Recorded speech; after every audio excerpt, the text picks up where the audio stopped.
Sophie Cunningham goes in the post-game press conference and confirms what we've all known all along. This locker room is split, and she uses the term different islands going on in this locker room. It turns out that Christy Sides and all of those toilet paper mummy activities, all those scavenger hunt activities, the wiffle ball coming back from the Olympic break, it turned out that those stupid games actually played a big part, along with Erica Wheeler's veteran leadership, keeping this locker room, keeping this team together. Did Sophie Cunningham just spill all the fever tea?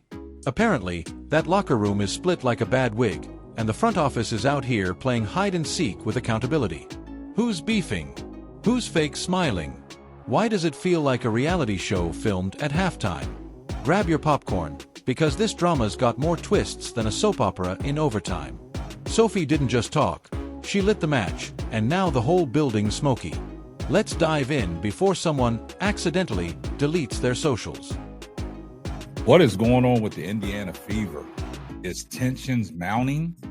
Did Sophie Cunningham just expose the truth that's going on with the Indiana Fever? Is there some turmoil brewing? Is there issues in the locker room? And we talk about this. We are circled on everybody's schedule. Everyone, no one likes us, right? So everyone in our locker room, that's the only type of people that we have that we can lean on. And we got to be better in that area. We have got to stay disciplined. We have to stay focused. We need to get consistent, and we got to lean on each other. And I think that we've kind of wavered a little bit on that. We have our own islands, but as one of the leaders on the team, I got to do a better job of grouping people, right? Now here we are with Caitlin Clark, the walking billboard for everything the WNBA says it wants but somehow can't protect. She keeps showing up, keeps scoring, keeps being gracious in the middle of what feels like a professionally sanctioned hazing ritual. She's got the humility of a saint, the work ethic of a machine, and the patience of someone who clearly got media training straight from heaven. Sophie Cunningham, in the post-game interview, speaks on this team and the islands within the locker room. Everybody's on their own little island. We're going to get back to that real quick. Listen to what Stephanie White said in the offseason. One of her thousands of interviews that I called out. Stop doing interviews. I want some wins. One of her 1,000 million interviews during her press run in the offseason. And somehow, she's being treated like she's the problem. The math just isn't matting. Fans aren't obsessed because of some viral fluke. They're obsessed because Caitlin Clark is a once-in-a-generation star. She's got the talent of a legend with the attitude of your favorite neighbor. No diva vibes, no ego trips, just quiet excellence wrapped in a genuine smile and a sharp jumper.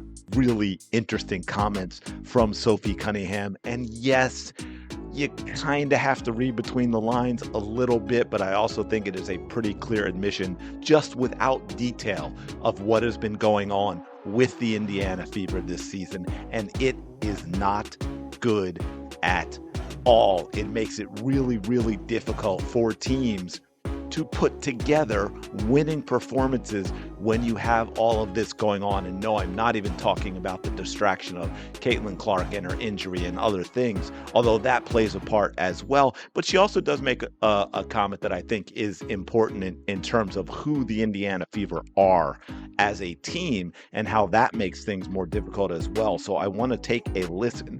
People gravitate toward her because she radiates normalcy and charm. She carries that down-to-earth Midwest kindness like it was baked into a casserole. Caitlin isn't just good at basketball, she's good in the moral sense. And in today's sports world, that's practically mythical. She makes being decent look revolutionary. I'm not sure Sophie meant for it to come out like that, but it's something I have suspected for a while, maybe about 4 weeks now. It's something that Jason Whitlock jumped face first, head first into the deep end the other day on, that the locker room with the Fever, and just to keep it real, I agree with him on this. I think there are some preferences in the locker room where these young ladies differ in how they handle or how their preferences in their personal lives, and the locker room is divided. Meanwhile, behind the scenes, Peace in the Fever locker room is about as rare as a technical foul on one of Caitlyn's attackers. The front office is rearranging deck chairs on the Titanic while their franchise star is being elbowed, hacked, and quietly isolated. Forget team chemistry, they're building resentment. It's giving flip this roster energy. The locker room isn't split, it's at war. Half the team would rather sit than pass her the ball, and the other half is too busy playing Survivor. The system's a mess. This isn't development, it's derangement. Caitlyn's vision is being wasted on teammates who'd rather brick than blink in her direction. I've been watching that Sophie Cunningham thing on repeat, man. That clip where she grabbed the girl and threw her down, foul. It's a hard basketball foul, probably over the top. Of course it is, but why would it not be given the circumstances? But once she did the clinch, man, MMA fans, UFC, grappling, Muay Thai, we all know. Once you see that clinch, it was like, okay, she just ain't no regular fucking person. She knows something. She got some skills, and I guess she has like a black belt in Taekwondo or some shit like that, which is wild. And apparently she was the kicker on a high school football team. And the crazy part, she's not even throwing chairs or subtweeting. She's showing restraint. But at this point, she might need to pull a Magic Johnson move. Not the smile and wave magic, but the this coach goes or I go magic. Because polite silence isn't fixing anything. The league is eating off her image, the front office is cashing in the hype, and she's expected to keep smiling through it all. Every superstar reaches a moment where they either carry the broken system or break it to rebuild it, and Caitlyn's already carried enough. Her calm under chaos deserves a trophy by itself. What's interesting is everybody hates them for multiple reasons, but the one I want to talk about when she said about circled on the schedule that I think is important, because it's easy to look from the outside and be like, well, that shouldn't matter. And it shouldn't matter, but it does. And what I mean is we're all human, and not everybody's athletes they get paid to. It's a job. It's a blessing. Now let's talk about the fans. The ones paying premium prices, wearing her jersey, dragging their boyfriends to games, and turning the Clark effect into an economic boom. They're not just watching basketball, they're watching hope. Caitlyn represents everything sports should be: excellence with humility, fame without arrogance, and stardom without the ego trip. She's made people believe again.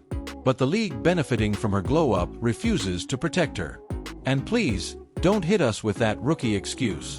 She's not just another player, she's the league's golden goose. And right now, that goose is getting cooked. About taking accountability. Now, I can't say that last play with the 5-point swing. I think more so of she shouldn't have been in front of Stevens, man. She is too big. She is too big. Yeah, I get it, box out, but it was better to have Boston in her spot. Now, I did hear Stephanie White take accountability on that one. She was like, yeah, it's probably on me. I should have switched them too, made sure we had the big right there, but, it just slipped her. But, yeah, I think in that instance, it should have been Boston right there. It's big on her to take the accountability, but, yeah, Boston should have been there. She could take fault in it too, because it's also like you have to recognize what's going on, right? The chemistry experiment has officially exploded, and Caitlyn's the only one still trying to clean up the lab. The WNBA needs to stop pretending this isn't happening. She's not asking for special treatment, just fair treatment. There's a difference between favoritism and basic decency. Magic got support in LA. LeBron got it in Cleveland. Caitlyn deserves that same respect. This league has a real shot to go mainstream, and that path runs straight through her. But right now, they're fumbling the bag, the plot, and the script. She's playing 4D chess in a league still arguing about checkers.